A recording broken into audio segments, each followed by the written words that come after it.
दोस्तों आप सभी का आपके अपने चैनल में स्वागत है। फ्रेंड्स, हम बात करेंगे बिहार पुलिस एग्ज़ाम 2023 के बारे में। और आपका जो एग्ज़ाम संभावित होने वाला है लगभग दिसंबर में होने वाला है। तो आज का प्रैक्टिस सेट होने वाला है 136 नंबर का। तो आप सभी को इस क्लास को एंड तक अटेंड करना है।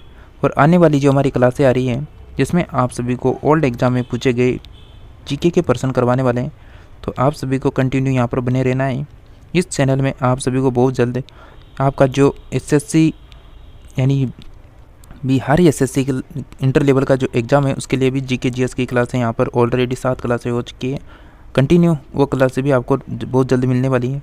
तो आप सभी को यहाँ पर बिहार जीके से संबंधित, बिहार के ऑल एग्ज़ाम से संबंधित सभी प्रकार की यहाँ पर क्लासें देखने को मिलने वाली हैं। तो आप सभी को यहाँ पर लगातार कंटिन्यू बने रहना है। साथ ही आप सभी को बता दें, अभी तक आपने जीके जीत फिक्स चैनल को सब्सक्राइब नहीं कर रखा है तो जल्दी से चैनल को क्या करना है, सब्सक्राइब करना है, ताकि जब भी न्यू क्लास आएगी तो उसकी नोटिफिकेशन आपको तब मिलेगी जब आप सब्सक्राइब के पास घंटी का बटन दिख रहा है उसमें क्लिक कर ले। 3 ऑप्शन आएंगे, उसमें से एक ऑप्शन है ऑल का, तो ऑल में कर लें जल्दी से, ताकि जब भी न्यू क्लास आए तो उसकी नोटिफिकेशन आप सभी को सबसे पहले मिले। तो चलिए आज की क्लास को फर्स्ट पर्सन से शुरू करते हैं। फर्स्ट पर्सन है, ओल्गा नदी किस समुद्र में अपनी पानी गिराती है? वह है काला समुद्र, कैस्पियन समुद्र, बाल्टिक समुद्र, भूमध्य समुद्र। तो ओल्गा नदी किस समुद्र में अपना पानी गिराती है वह कौन सा समुद्र होने वाला है? अगर आपको किसी भी प्रश्न का आंसर मालूम है तो आप सभी को क्लास के एंड में कमेंट जरूर करना है। और किसी भी प्रश्न में डाउट है तो भी कमेंट जरूर करना है। आप सभी का करेक्ट आंसर हो जाएगा ऑप्शन नंबर बिल्कुल यहाँ पर बी करेक्ट आंसर हो जाएगा, कैस्पियन समुद्र करेक्ट आंसर है। नेक्स्ट पर्सन है, स्वाभाविक रूप से गठित होने वाला सबसे भारी तत्व कौन सा है? पारद, पोलोनियम, थोरियम, यूरेनियम। तो स्वाभाविक रूप से गठित होने वाला सबसे भारी तत्व कौन सा हो जाएगा फ्रेंड्स, बताइए। आप सभी फ्रेंड्स का करेक्ट आंसर हो जाएगा यहाँ पर ऑप्शन नंबर बिल्कुल डी करेक्ट आंसर होगा, यानी यूरेनियम यहाँ पर करेक्ट आंसर है आप सभी का आंसर। नेक्स्ट पर्सन है, निम्न में से क्या प्रणाली क्या प्रचालन प्रणाली नहीं है? निम्न में से क्या प्रचालन प्रणाली नहीं है? मल्टी यूजर सिंगल टास्किंग, यानी single user single tasking, single user multitasking, multi user multitasking. तो कौन सी यहाँ पर प्रचालन प्रणाली नहीं है पूछ रहा है, नहीं है पूछ रहा है।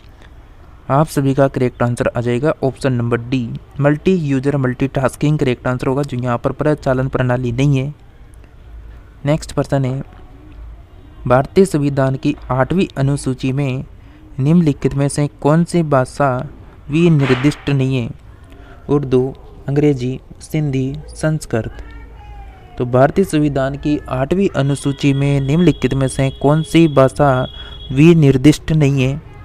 आप सभी साथियों का आंसर है ऑप्शन नंबर बी, अंग्रेजी यहाँ पर करेक्ट आंसर हो जाएगा। चलिए नेक्स्ट पर्सन है आपका, हेप्टिन्स क्या है?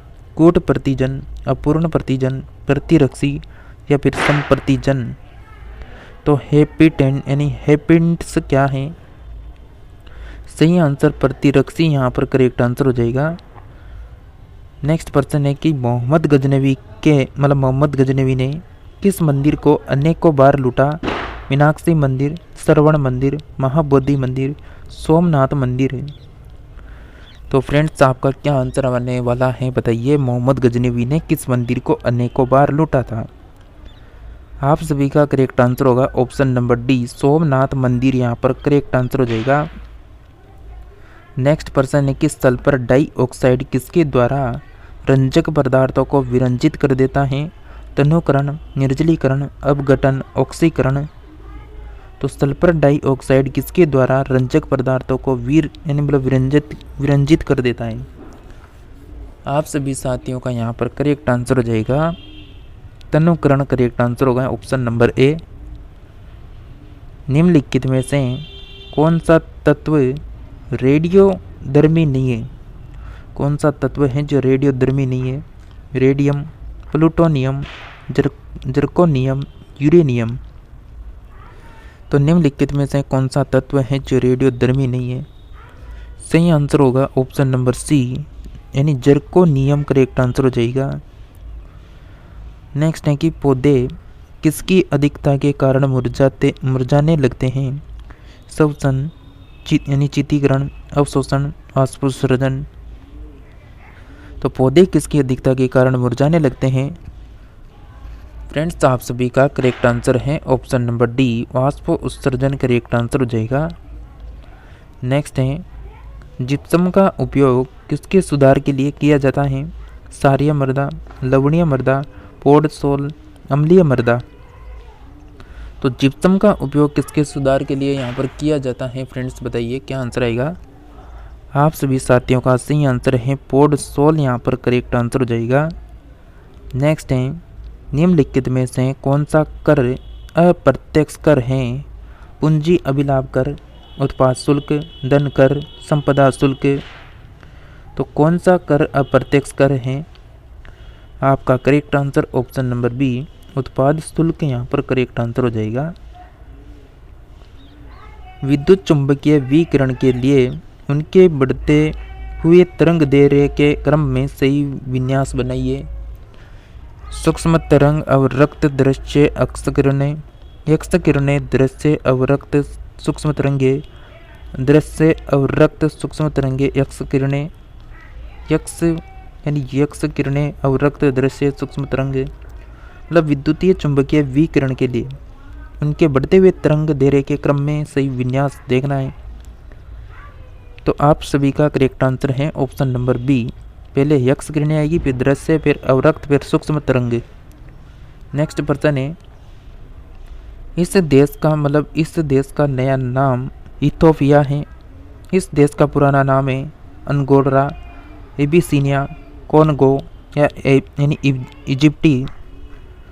तो इस देश का नया नाम तो क्या है? इथोपिया। लेकिन इससे इसका पुराना नाम क्या था? इसका पहले पुराना नाम था यानी एबिसिनिया के नाम से इसे जाना जाता था पहले। नेक्स्ट प्रश्न है, विच्छेदक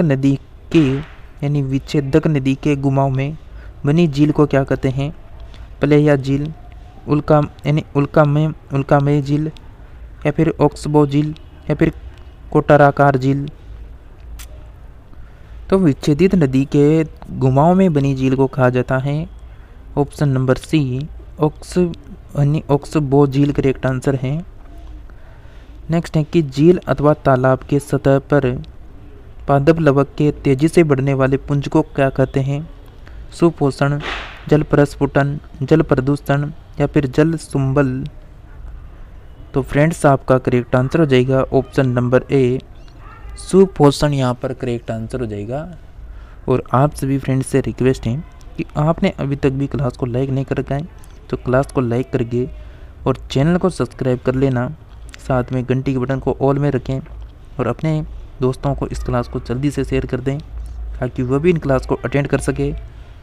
आप सभी का नेक्स्ट प्रश्न है, यहाँ पर नेक्स्ट प्रश्न है, पोतबंजक उद्योग में भारत का कौन सा राज्य अग्रणी है? तमिलनाडु, महाराष्ट्र, गुजरात, पश्चिम बंगाल।